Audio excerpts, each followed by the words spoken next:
welcome back to my channel, you guys. I am so excited for this video. First, I did go ahead and film this video yesterday, and I went ahead and put the clips on my computer and it completely deleted, so I was a little bit mad, but here we are. But moving on, I want to go ahead and do a review on the new NYX Can't Stop Won't Stop foundation. This is like one of the most talked about foundations because it has 45 shades, which is so crazy and good for a drugstore product. And Alissa Ashley also helped to make this product, so I'm so excited because I do love her, I trust her opinion, and I'm just here for it all together. But when it comes to this foundation, I've actually been wearing it for about 45 days now, so I do know the best way to apply it, the benefits, the pros, the cons, and all that good stuff. So if y'all want to stick around and see my thoughts on this foundation, then go ahead and keep on watching. Alright, so I already went ahead and primed my face. I do have the Kate & Austin primer. You guys know I talk about it all the time because I really do love it. So let me go ahead and read the description of this foundation. It does say that it's a waterproof, lightweight, and pigmented AF foundation. It does have 45 shades. It's very creamy on the skin, delivers matte coverage and color that stays true for 24 hours. I'm not going to wear it for 24 hours because no. Okay, so also controls shine and mattifies your skin all day long, and it's best for normal to oily skin combination and sensitive skin type. So with that being said, a lot of the reviews I've seen, if you do have dry skin, a lot of people are saying it's a little bit too matte for your skin, but I don't think that's the case. If you go ahead and use a hydrating primer, I do think it works for dry skin. So the shade I did go ahead and pick up was the shade Sienna. I actually went ahead and got the shade Cappuccino first, which was a little bit too light for my skin, but I do think Sienna is a little bit of a better match for me. And one thing I do want to mention is I had such a hard time figuring out my shade, which is not a bad thing. I was just sitting there swatching, trying to figure out my undertones, and I had so many choices to pick from, so I was really happy about that.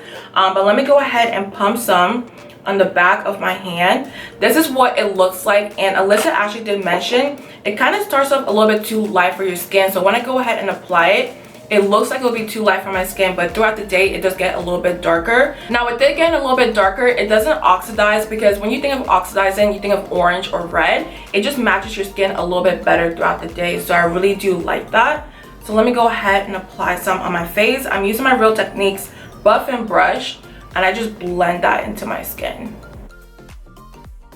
So hopefully y'all can tell on camera, but it's just blending so well into my skin. And it does say it's a full coverage foundation, but honestly I think it's like a medium to full coverage, just because you can still see your skin underneath. But if you go ahead and add another layer, I do think it becomes full coverage.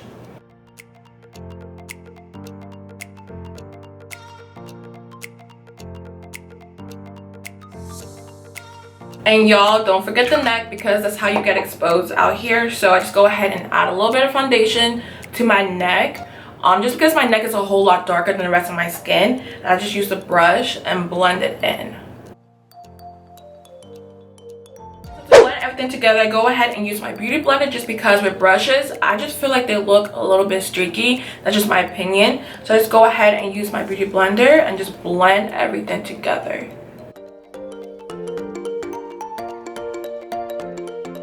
So I think my skin is looking really good. I think it matches a whole lot better now. So for concealer, I'm using my Maybelline Fit Me concealer in the shade Tan, just to highlight my under eyes. And also I think I'm going to go ahead and cream contour just to add some color to my face, because I do look a little bit washed out right now. But let me go ahead and add this really quickly, and then we'll cream contour after.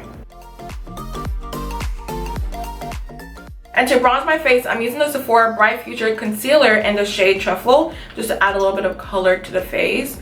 So I just add some right here and to the other side. And I really like this color because it's not too red for my skin tone. A lot of concealers out there are just too dark for me to contour with, but this one is just absolutely perfect. Oh, you guys, I wanted to mention, I'm thinking about doing a drugstore haul, just because there's so many products coming out that I really want to go ahead and try. So let me know below if you guys think it's a good idea, because after this video, I think I'm going to go into Ulta and probably Walmart and just picking up a bunch of products. But just let me know down below. So right now I'm just blending out the contour shade, and y'all can tell it is adding so much more color to my face. I don't look as ashy anymore, and I'm really happy, you guys. So if you're looking for a good concealer that contours, I do recommend this one right here, just because it's not too red, not too dark. It's just absolutely perfect, and I just love how it blends into my skin. Alright, you guys, so this is what the skin is looking like. I think it looks so good. Like, my skin right now, you guys, I'm just shocked because it just looks really good. Okay, so I'm gonna go ahead and finish up the rest of my face off camera, then I'll be right back to tell you guys how I feel about the foundation, the pros, the cons, the benefits, and all that good stuff. So I'll be right back. Alright, so I'm back with my final thoughts on the NYX foundation, and you guys can tell I do love this foundation. If you do have oily skin, this will be like your best friend because it just controls your oils. It looks so good on the skin, and it's drugstore and it's $15, and you do have 45 shades to pick from, so that's really exciting to hear about. Now moving on to the foundation itself with me, I did notice I did get a little bit oily on my nose. No matter what I did, I still got oily on my nose and on my chin, and in those areas the foundation did kind of break apart. I kind of hate when that happens. It usually happens with drugstore products, but it just breaks apart in my nose and on my chin. So that's one thing you do need to be aware of. And also with this foundation, you can go in store and get your shade, but at the same time it does get a little bit darker, so that kind of makes it tricky to know which foundation shade to get. So I do suggest going a shade down. Then once you try that out, if it's still a little bit too light for you, go ahead and get a shade up. So that's what I did, and y'all can tell on my skin when I first wore this foundation it was a little bit too light for my skin, but right now I think it looks absolutely perfect. So I did get the shade Sienna if you guys were wondering, but at the same time I do love this foundation. I think there's not a lot of cons with it. If you do have dry skin, I'm so sorry, it's gonna be a little bit too dry for your skin, but if you do use a hydrating primer, I do think it'll be a little bit better.